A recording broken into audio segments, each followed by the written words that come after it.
Coming up on Network Africa. African Union envoys meet with Ethiopian Prime Minister over the crisis as Tigrayan authorities appoint reps to discuss with AU and international bodies. Police in Uganda launch internal investigations into the killing of protesters. Plus,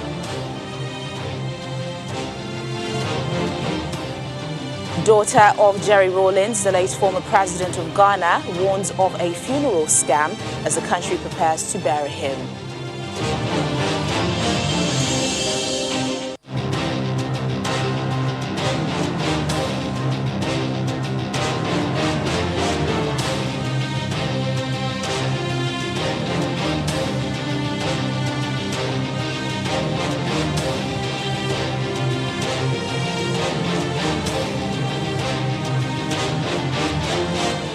Hello and welcome to the program. I'm Teniola Shubowale.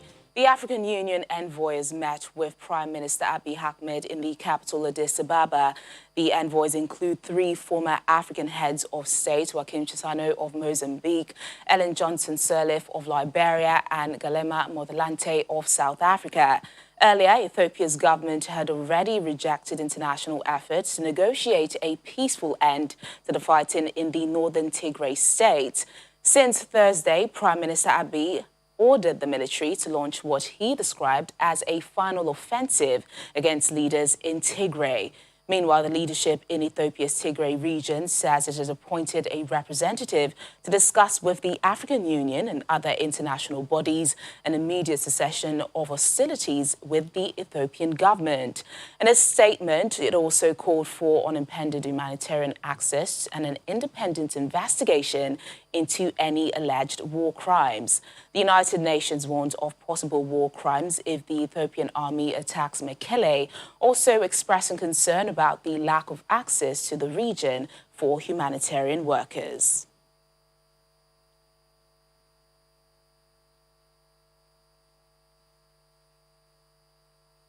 Well, joining us now is Simon Marks, the VOA's correspondent in Ethiopia. Hello, Simon. If you can hear me, what can you tell us about the meeting between the AU and Prime Minister Abiy Ahmed? What do they hope to achieve, especially since they are not allowed to go to Tigray also? Yeah, well, the AU mediators came into Addis Ababa to, essentially convince the Prime Minister of Ethiopia to step back, to engage in talks, to start a mediation process. Obviously, they were met with very little ability to maneuver when they met with the Prime Minister today. The Prime Minister's office came out with a statement, thanking them for their presence, but essentially telling them that what they had to do was a law enforcement project that was ongoing and that had to be finished. So essentially the AU are politely being told, thank you, but see you later. I've been speaking to AU officials here who sort of bemoan, the lack of accountability in the region. Some people have said, that the ECOWAS region, when Mali had its coup, for example, recently, put sanctions on Mali until they came forward and held elections. Whereas here, we've seen very little action from, IGAD and such organisms. So I think, there's a sense of disappointment. The next opportunity to convince Abiy will come on December the 5th. There's a leaders summit where heads of states will meet virtually, and Ethiopia, I know, is high on the agenda because the topic is silencing the guns. All right, then. Prime Minister Abiy says the final phase of the operation in Mekelle has been launched. We know the army had for the past few days circled Tigray's capital. But do give us an update on the government's assault with the 72-hour deadline long expired. Well, so it's tough getting, extremely solid information out of Tigray region due to the lack of communications. But there are reports coming out from, various aid organizations on the ground and diplomats who are briefed who still say that until at least this morning anyway, Mekele seemed calm. There was no violence in the city. And that federal forces were still fighting on 3 fronts, to the north, the west, and the south, roughly sort of 40 to 60 kilometers away. As far as I've been briefed, that was the situation today. But clearly, there's a huge degree of uncertainty. Those reports, although coming from people who have some access through satellite phones and what have you, it's still fairly secondhand. So until the region opens up and journalists and independent observers and aid organizations get access, we're not really going to know the full extent. Obviously, there are rumors coming through of very high casualties, and the number of IDPs, internally displaced people in schools and university, well into the hundreds of thousands. So pretty dire situation with fighting ongoing.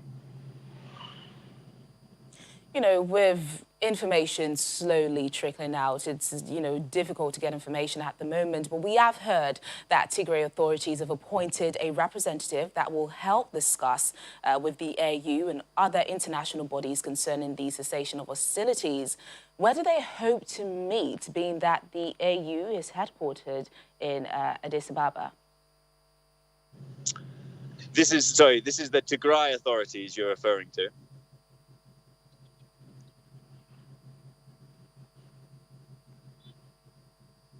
Simon, if you can hear me, I was referring to the Tigrayan authorities. Right, yes. They did come out with a statement saying that they want to engage, obviously, with AU and various international parties. I mean, what they're hoping to achieve there, certain analysts have sort of hypothesized, is this them stepping back, admitting some sort of defeat? Others have said they want to come across looking as sort of good cops in all of this, saying the right things at a time when obviously the Ethiopian Prime Minister is still on the offensive. Nobody quite knows what the political sort of ambition is behind this this call to sort of negotiate and come across as appearing as a mediator.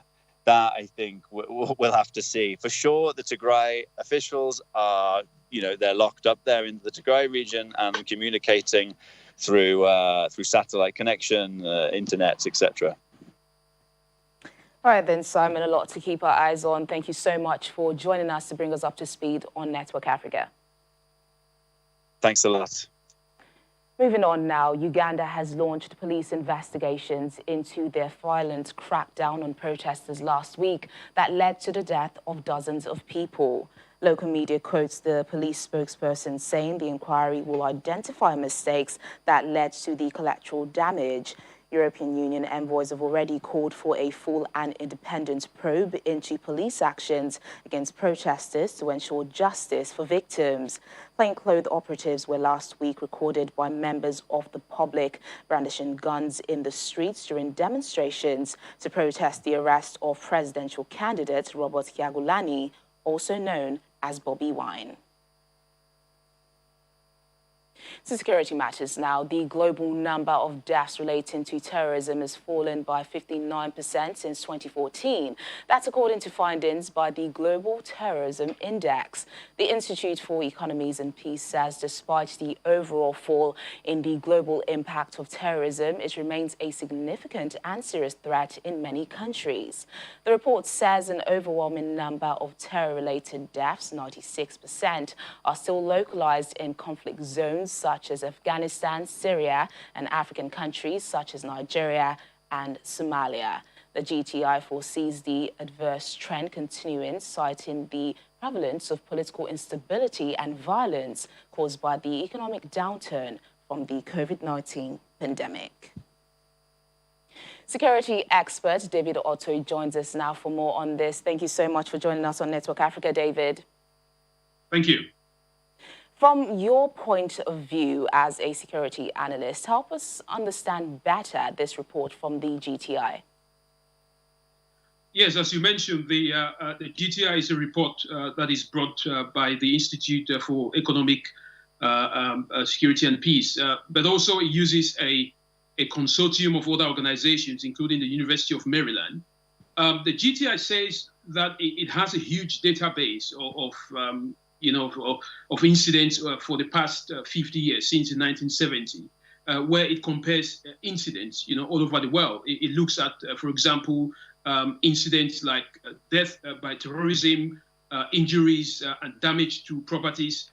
It also looks directly at the economic impact, the trends in terrorism all over the world, but also the shifting landscape. But mind you, the information and the reports that they provide, it doesn't actually tell you what these incidents mean. So for example, it may record a reduction in incidents, but it doesn't say, as a result of what, that reduction has occurred. Is it because of anti-terrorism or counter-terrorism measures? Is it because these terrorist organizations are losing ground? So it's just a report for you out there, for each country to go into that database and be able to analyze what it means, for their own internal security issues within their state. Yeah, which leads me to our next question, David. What is the implication of this on Africa's security? What can governments do, taking a look at the data to enhance security for citizens? That's a very good question, especially when you look at the report. It says that countries like Afghanistan and Nigeria had death over 1,000. But what it makes mention is that for the past 6 years, that is from 2014 to 2019, because remember, this report, it's just about the incidents in 2019, that there has been a significant reduction in terrorist incidents in Nigeria and Afghanistan. But then it goes to warn that, there is an increase in terrorism in some African countries, especially the sub-Saharan African countries. It talks about Mozambique, for example, the Liptako-Goma region of Burkina Faso, Mali, and Niger. It talks about Cameroon, DRC Congo, Ethiopia, and then warns that the highest number of terrorist incidents actually happened in Burkina Faso. So what we have seen in Africa is that there is a shifting trend in terms of the way that terrorist incidents have occurred. Nigeria has seen a significant reduction, perhaps because of the counter-terrorism efforts by the Nigerian security forces. We've seen several operations, but also because of the multinational joint task force and other regional bodies. But what it means is that there has to be an increase in collaboration, but also for the people. I mean, because this is a people's war, especially when you talk about terrorism. The people have to win it, and that collaboration is very important, for the way forward. All right, then, security expert David Otto, thank you so much for joining us on Network Africa to share your thoughts and analysis with us.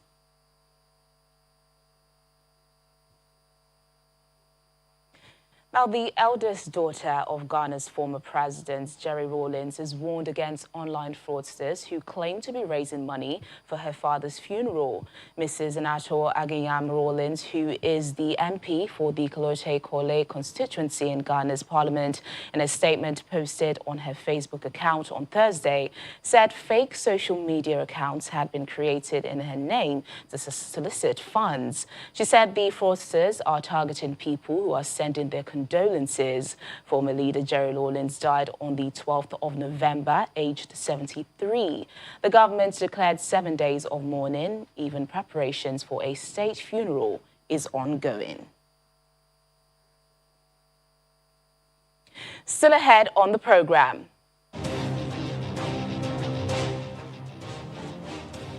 Our Africa Tech segment discusses the Nigerian digital economy. Stay with us.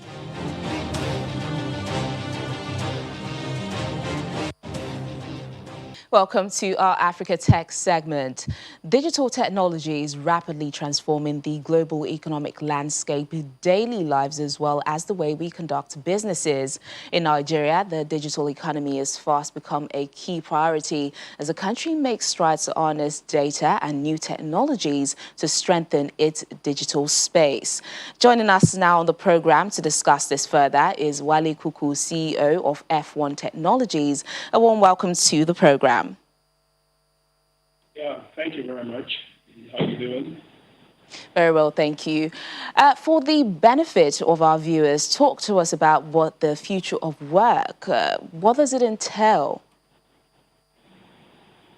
The future of work, I think, it's going to change. I think it's changed already. And what we're experiencing now with a lot of remote work is going to continue post-pandemic. And then my company is running remotely for about 2 years now, and I found that it's actually a lot more effective than the traditional work. And because I'm managing staff based on tasks delivered rather than how long they stay in the office. And with that, some other things follow. For example, I found out that I had to start looking for shared offices in residential areas like Agege, Ikorodu, because I tried to reduce the incidences of, I didn't have light in my house, that's why I couldn't do this work, or there was no internet because, my work in my area was down. And then apart from that, also I noticed that we need a lot more onboarding tools, remote onboarding tools. It's very, very, very critical. And the office as of today, like we know it is going to change. In fact, it's changing already because the office is going to be more for socializing rather than getting serious work done. So you're going to start seeing offices getting retooled with TVs, game center, more rest areas and all, just to make staff coming, socialize. And socializing is a very critical part of work. Well, how would you say the digital transformation, how is it creating more opportunities and jobs for people? Okay, let's take WhatsApp, for example. Today I'm on WhatsApp status. Once I open my status, there was no WhatsApp status a year and a half ago. But when I open my status today, I see 80% of stuff there, people who selling something, selling clothes, selling shoes, people making food and delivering and all. So it's actually created so much opportunities. And when you go down the value chain, it's also creating more opportunities again in the logistics area. So because you are going to sell food, deliver things remotely, you need logistics companies. So you see a lot of logistics companies coming up now. And I think it's a it's been a very, very powerful tool in helping economic inclusion in Nigeria. And then another example is agency banking. For example, when I go to my village, my town in Ijebu, I don't go to ATMs anymore. I just go to the nearest mobile money agent, and there are loads of them everywhere. 2 months ago on my street, I only had one. Today I have 4, and they're all doing good business. So I think agency banking is also a popular example of how it's creating opportunities in the country. You know, things are rapidly changing. What role can governments and individuals play in providing equal opportunities for young talents to acquire relevant skills for the 4th Industrial Revolution? Okay, for one, I think government should make it compulsory that digital and technology training should be part of the school curriculum in primary, secondary, and tertiary institution. And it might not be, it could be optional for some cases, but in many cases, I think it's going to be perfect way to make it a subject or make it would be part of like a jazz club. I remember my time we had a jazz club and things like that in primary and secondary schools are very powerful. Also, I recommend federal government to organize more coding and technology boot camps. It could be after-school boot camp, it could be holiday boot camps. And recently I saw an RFP from the Lagos government looking for companies that could train, that could be training students in all schools across Lagos State. I think that's a very powerful move from the Lagos State government. And companies can also get involved in this as CSR. Banks, the big multinationals could also create boot camps. We need loads of boot camps spread across the country. And finally, the government can get involved in free master classes, digital master classes that can be accessed anytime by students and people interested. And I think I expect the Ministry of Digital Economy and they need that to actually do a lot more in this direction. All right, then, Wale Kuku, CEO of F1 Technologies, thank you so much for joining us on our Africa Tech segment. Yeah, thank you for having me.